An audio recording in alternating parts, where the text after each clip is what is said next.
오늘은 DB금융투자의 김현겸 과장님을 초대했습니다. 안녕하세요. 네, 안녕하세요. 네, 지금 가장 핫 이슈로 떠오르고 있는 게 이제 코로나 백신의 그 뭐라 그럴까요? 뭐 줄이어서 그 성공했다라는 이야기들이 나오는 소식인 것 같은데, 지금 파이자, 그다음 모더나에 이어서 아스트라제네카도 이제 임상 3상 결과를 이제 곧 공개할 것이다 이렇게 나오고 있잖아요. 네. 어떻습니까? 이제 이러한 것들 현상을 보면서 이제 코로나는 이제 끝난 거 아니야? 이런 생각 하시는 분도 있는데, 또 한편에서는 아직도 멀었어 이런 생각 하시기도 하고요. 네. 어떻습니까? 뭐 지금 이제 11월 9일 날 이제 화이자가 먼저 이야기가 나왔는데요. 그 이후에 이제 시장이 굉장히 좀 긍정적으로 좀 흘러갔었죠. 그리고 나서 이제 현재 시점에서는 이제 백신에 대한 긍정적인 효과가 먼저 증시에 반영이 됐고, 그 이후에 이제 이게 바로 이제 반영이 돼서 전 세계가 이제 팬데믹에서 이제 마무리가 될 수 있느냐에 대한 우려 섞인 시선들이 또 이야기들이 좀 나오고 있고요. 먼저 이제 11월 9일 이제 화이자 먼저 말씀을 드리면, 일단 임상 3상 첫 번째 분석 결과 90% 이상 효능이 이제 효과를 봤다라는 이제 이 얘기가 먼저 나오면서 시장에 좀 긍정적인 영향을 미쳤고요. 그리고 거의 일주일 정도의 차이인데요. 11월 16일 날 이제 모더나에서 역시 코로나19 백신 3상 1차 중간 분석 결과 94% 이상의 예방 효과를 봤다라는 이야기가 또 나왔죠. 그리고 나서 어제죠. 어제 또 화이자에서 95% 결과가 이제 확인이 됐다라는 이야기가 나왔고, 조만간 이제 FDA에 긴급 승인 요청을 하겠다라는 이야기도 나왔고요. 그리고 이제 화이자 같은 경우는 화이자 혼자서 하는 게 아니라 이제 독일의 바이오 이제 신약 회사인 바이오엔테크와 이제 같이 개발을 하고 있는데요.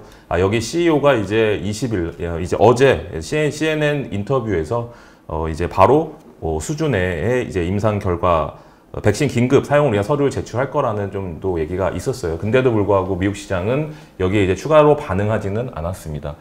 그런 것들은 아무래도 지금 이제 코로나19가 확산일로, 그러니까 실질적으로는 코로나19가 미국이나 유럽이나 확산일로에 있잖아요. 그렇죠. 그리고 또 우리나라와 일본도 마찬가지고요. 일본 같은 경우는 지금 2,000명이 넘어가는 그런 모습이고, 우리나라 같은 경우는 300명이 넘어가는, 또 오늘 지금 현재 시점에서도 내일은 이제 400명이 넘어갈 수 있는 그런 확진자 수가 지금 실시간으로 좀 나오고 있거든요. 이런 것들이 이제 시장에 영향을 좀 미치고 있는 상황이죠. 계속해서 이제 긍정적인 이슈만 반응할 수는 없고, 그 이후에 이제 오히려 당장에 일어나는 그런 현상들이 경제 지표에 반영이 되면서, 어제 이제 미국 시장에서 경제 지표, 좀 부정적인 소비 지표가 반응이 좀 되면서, 또 어제는 또 뉴욕의 휴교령까지 또 내렸다라는 이런 부정적인 뉴스가 시장에 좀 반응을 하는 것들, 이런 것들은 당분간 아무래도 좀 변동성은 상당히 좀 있을 수 있다, 시장에서. 그런 좀 반증이 아닌가라는 좀 말씀을 드리고 싶습니다. 네. 그러니까 이 시장이 희소식으로 받아들이고 반응을 보였던 거는 파이자하고 모더나 모더나까지인 것 같아요. 그렇죠? 네. 거기까지는 반응을 보이는데, 그 다음부터는 뭐 개발됐다 해도 그렇게 시장에 영향을 별로 안 주는 것 같고. 그러니까 결과적으로 지금 나오는 이야기들이 뭐냐면, 이게 사실은 그 데이터가 아직은 충분하지가 않잖아요. 그러다 보니까 이게 정말 백신으로서의 효과가 있느냐, 그 다음에 한 번 맞으면 그게 유지되는 기간이 얼마가 될 것이냐, 뭐 이런 이슈들이 있는 것 같고요. 네, 맞습니다. 그래서 정말 이 처음에 가졌던, 사실 파이자에서만 이 발표했을 때, 야, 이제 백신, 이제 코로나 끝난 거 아니야, 이런 생각을 했었는데, 아직은 먼 거라고 봐야겠죠. 일단 우리나라에서 이제 이슈가 됐던 것은, 모더나와 이제 이 화이자 백신은 우리가 받을 수 있냐. 그렇죠. 근데 이제 우리나라는 거기에서 이제 좀 동떨어진 그런 이제 기사들이 나오면서, 우리 국민들은 이제 상대적으로 좀 소외감을 좀 받았지만, 실질적으로 미국이나 이제 유럽 이런 선진 국가들은 이 모더나, 이 정부에서 이제 또 투자금을 또 투자를 하면서 여기에 대한 이제 권리를 먼저 행사할 수 있는 그런 부분들이 이제 반응이 됐던 것이고요. 아까도 말씀드렸듯이 실제적으로는 코로나19가 확산이 되면서 실제로 셧다운들이 지금 발생을 하고 있고, 이런 부분들이 최근에 또 이제 파월 의장이나 또 연준 여러 지역 연준 의원들이나 이제 우려 섞인 이야기들이 계속 나오고 있거든요. 그러면서 이제 통화 확장 정책 관련된 이슈들로 좀 연결이 되고 있어요. 지금 이제 10월 말 같은 경우는 영란은행에서 기준금리 0.1로 이제 동결을 시켰지만, 추가적으로 마이너스 금리도 갈 수 있다라는 언급을 했었고, 또 이제 채권을 이제 매입하는 그 매입량을 또 1,500억 파운드로 늘렸거든요. 그런 부분들이 이제 추가적인 양적 완화의 이슈가 됐었고요. ECB 같은 경우에도 당장은 이제 10월 말에는 추가적인 뭐 액션을 취하지는 않았지만 코로나19 확산이 더 추가로 된다면 이제 통화 양적 완화 관련된 이제 또 이야기를 하겠다라는 언급도 있었고요. 그리고 이제 11월 3일인가요? 호주에서 이제 기준금리가 0.25에서 0.1로 0.15%가 내려갔어요. 그만큼 이제 각국이 추가적인 돈풀기라고 하죠. 추가적인 양적 완화에 돌입하는 그런 액션들이 좀 나오고 있거든요. 그런 것들이 이제 또 긍정적인 뉴스라면 긍정적인 뉴스지만 당장에 이런 실질적으로 피해가 오는 부분들이 이제 마찰을 일으키면서 최근에 당분간 이제 연말까지 상당한 변동성이 좀 시장에서 나타날 수 있을 거라는 그런 예상을 좀 할 수 있을 것 같고요. 거기에 따라 또 어제 같은 경우는 소프트뱅크의 회장이죠. 손정희 이제 회장님이 최근에 이제 많은 자산들을 매각을 하고 있잖아요. 그런 것들이 이제 향후 한 2, 3개월, 3, 4개월 후에 최악을 대비한다. 라는 관련된 그런 인터뷰 뉴스도 이제 나오고 있거든요.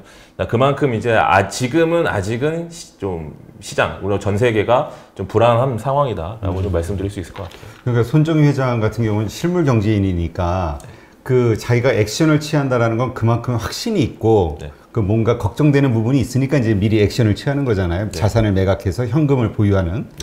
그러니까 이게 더 무서운 거죠. 그렇죠. 예. 우리가 사실 코로나 백신이 나오기 전까지는 지금 아무리 힘들어도 이제 백신이 나오면 좀 괜찮아지겠지라는 희망을 갖고 있었는데 막상 백신이 나오고 보니까 이게 이제 그 다음 더 좋아지는 것보다는 오히려 좀 더 이상한 그 불안감이 생기는 그런 그 상황인 것 같아요. 네, 맞습니다. 예. 일단 어떻습니까? 근데 지금 뭐 제가 이거 수치 보면서 재밌는 게 화이자에서 처음에 94%? 90%. 그러니까 90%. 네. 그 다음에 이제 모더나에서 94%. 네. 그러니까 또 바로 이어서 95%. 우리 95%. 네. 효과가 더 좋다. 맞습니다. 이거 이제 서로 경쟁하는 거잖아요. 웃긴데. 어떻습니까? 뭐가 다른가요? 지금 가장 그 큰 이슈가 화이자 같은 경우는 보관의 문제, 맞습니다. 배송의 문제가 좀 걸렸었잖아요. 화이자 같은 경우는 일단 영하 70도에서 이제 보관을 해야 된다라는 이슈 때문에 어떻게 보면 이제 증시에서 이제 콜드체인 관련주들이 이제 굉장히 좀 상승을 하는 그런 모습도 이제 나타났죠. 우리가 콜드체인이라는 것도 최근에 좀 이슈가 좀 되는 모습인데요. 반면에 이제 모더나 같은 경우는 영하 20도 정도에서 최대 6개월까지 보관이 가능하다라고 하고요. 영상 2도에서 8도 사이에서는 약 한 달 정도 보관이 가능하다. 그러니까 화이자와 이제 모더나의 이 백신 방식은 mRNA라고 이제 같은 방식을 사용을 하는데 그럼에도 불구하고 이런 보관의 차이에 있어서는 굉장히 모더나 방식이 상당히 이제 유용할 수 있다라고도 볼 수 있는데 단지 그렇기 때문에 모더나의 이 단가가 굉장히 이제 화이자의 한 2배 정도 되더라고요. 아, 그래요? 네, 백신의 가격이.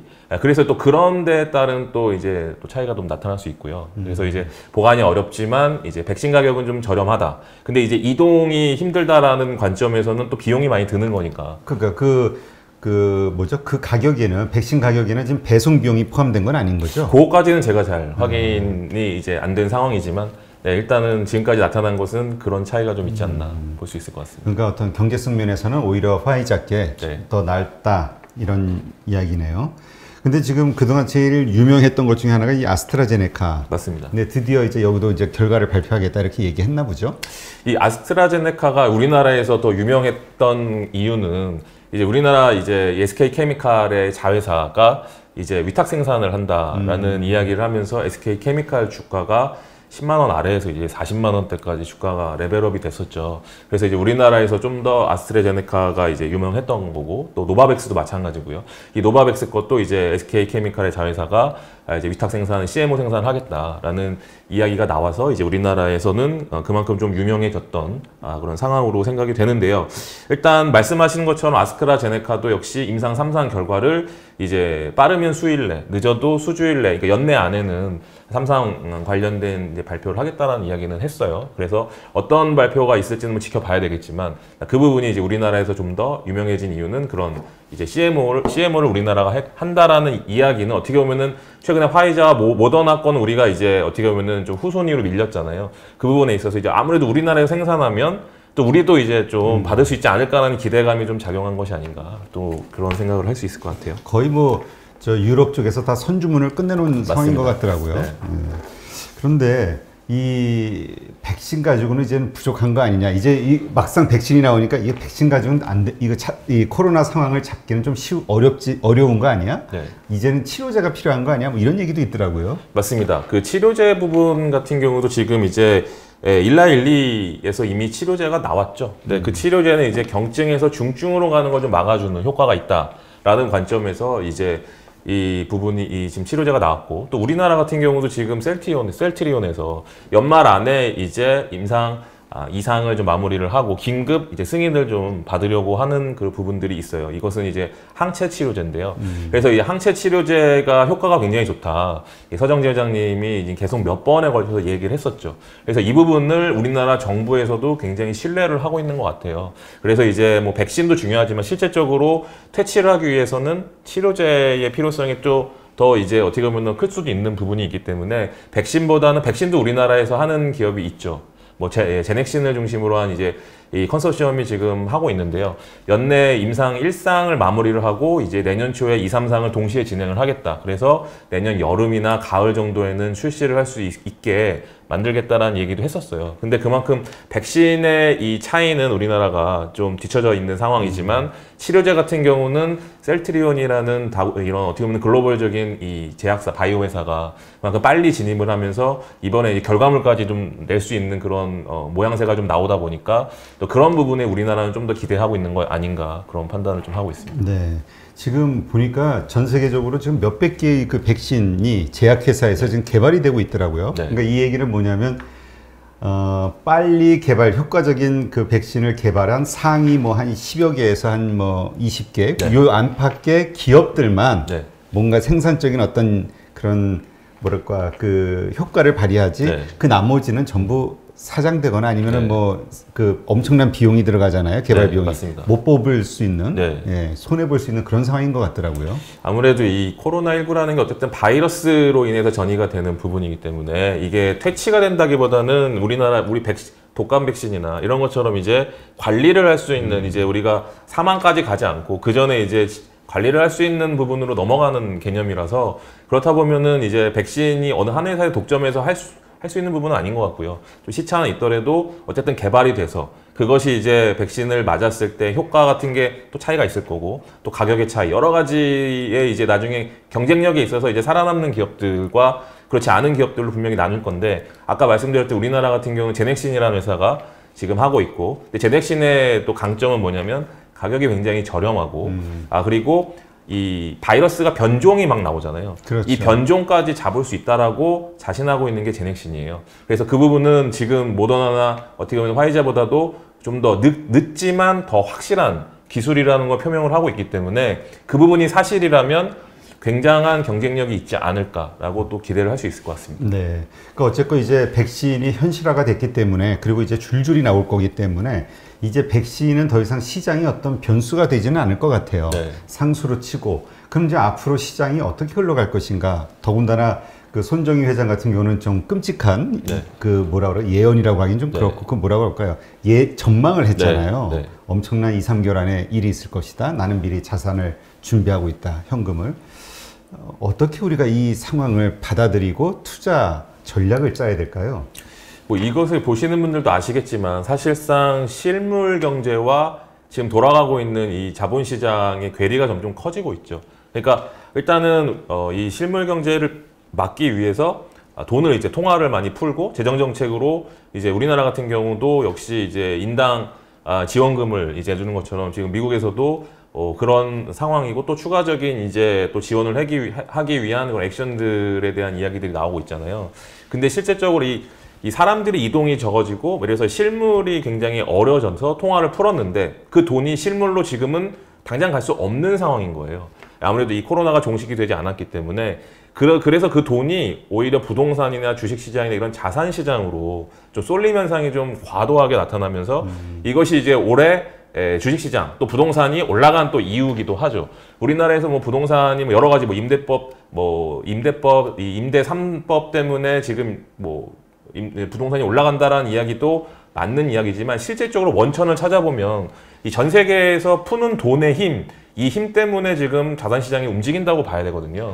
그 안에서 이제 여러 가지의 이제 뭐 뭐 좀 나라별로 차이는 있겠지만 제가 보는 관점에서는 일단 자산 시장의 버블은 지금 일어나고 있다. 근데 이게 실물로 갈 수가 없기 때문에. 근데도 지금 다시 제2차 팬데믹이 오다 보니까 아까 말씀드렸듯이 영국이나 뭐 호주나 뭐 우리나라도 마찬가지고요. 미국도 ECB도 돈을 또 풀려고 그러잖아요. 그렇죠. 그러면 이 부분이 분명히 실물로 가야 되는 상황이 와야 되는데 그게 이제 백신과 치료제 개발 이 부분과 맞물려서 이제 나타날 건데 그 나타나기까지는 아무래도 그런 시차들이 있을 거고 또 그런 부분에 있어서 기스들이 나타날 거기 때문에 물론 올해보다 내년이 실물 쪽으로 좀 더 갈 수 있는 그런 상황이 되겠지만 그럼에도 불구하고 돈에 푸는 양이 워낙에 많다 보니까 자산시장의 거품은 내년이 더 커질 수 있다. 그래서 추가적인 상승이 가능하다라는 관점에서 시장이 좀 얘기를 하는 것 같아요.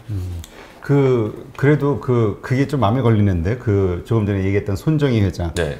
그런 이야기, 그러니까 손정희 회장이 구체적으로 어떤 걸 생각하고 그런 말을 한 건가요? 2, 3개월 안에 어떤 큰 변수가 근데 저는 위험이 생길 네, 것이다. 그런 생각은 좀 해요. 뭐냐면 이제 손정희 회장님이 최근에 많이 투자했던, 그러니까 뭐 비전 펀드를 통해서 투자라던 직접 투자라던 이 투자했던 부분들을 보시면 다 공유경제라는 틀, 이 공유경제 관련된 그런 기업들에 많이 투자를 하셨죠. 뭐 우버도 그렇고요. 그렇죠. 네, 그리고 이제 사무실 공유로 쓰는 사무실도 그렇고요. 그런 공유경제의 위주에 많이 투자를 하셨는데 그 부분이 이번에 코로나19로 굉장한 타격을 받았죠. 그래서 이제 유동성의 리스크도 있기 때문에 그 자산 매각을 하는 이면에는 그 소프트뱅크의 유동성 위기를 막고자 하는 그런 이유도 분명히 있었다. 그러니까 이거는 자기가 좀 무리하게 좀 벌렸던 투자를 이제 선제적으로 좀 회수하면서 좀 안정을 찾아가는 부분에 있어서 손정희 회장이 이제 선제적으로 움직였다. 그러니까 2, 3개월 안에 정말 전 세계가 뭐 어떻게 된다라는 관점보다는 일단은 우리 회사는 유동성을 좀 막아야 되겠다. 그리고 나서도 한마디 또 하셨죠. 뭐 AI나 이런 쪽에 매물이 있으면 또 투자를 하겠다라는 이야기를 했거든요. 그러니까 큰 패러다임의 변화에서 나는 뒤처지지 않겠다. 앞서 가겠다라는 걸 표명하면서 당장 그치만 내가 보는 관점에서 이번 코로나 때문에 자기가 집중적으로 투자했던 부분들이 많이 가치가 떨어졌기 때문에 그 부분에 대한 리스크를 관리를 하겠다. 이런 정도로 좀 받아들이시는 게 맞는 것 같아요. 그러니까 일반적인 우리 글로벌 그냥 투자자라기보다 네. 그냥 하나의 기업가로서 네. 자신의 어떤 그 기업 상황을 네. 좀 대변한 것이다. 이렇게 네. 이해하는 게 좋겠다. 이런 말씀이신 거죠? 맞습니다. 네. 그렇게 얘기하시니까 이제 조금 안심이 되네요. 네. 네.